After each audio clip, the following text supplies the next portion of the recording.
Pada Selasa malam 16 April, jalur tol Cipali sudah tidak lagi diberlakukan sistem one way, sehingga kepadatan kendaraan di rest area kilometer 164 jalur B tak terhindarkan. Ruas tol Cipali masih terlihat ramai lancar. Kendaraan arus balik pada jalur B dari arah Jawa Tengah menuju arah Jakarta. Pada Selasa malam 16 April sesekali kendaraan melambat. Diperkirakan kecepatan hanya sekitar 10-20 km per jam, memasuki pintu masuk ke tempat istirahat atau rest area kilometer 164 Kabupaten Majalengka, Jawa Barat.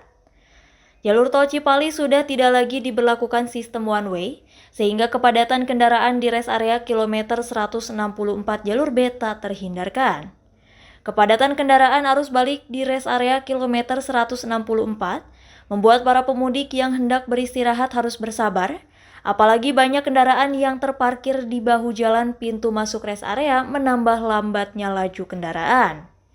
Sementara petugas kepolisian mencatat, dari jam 6 pagi hingga jam 21.00 waktu Indonesia Barat, sebanyak 45.447 kendaraan yang melintas tol Cipali dari arah Jawa menuju Jakarta. Dari Majalengka, Jawa Barat, Udin PP melaporkan.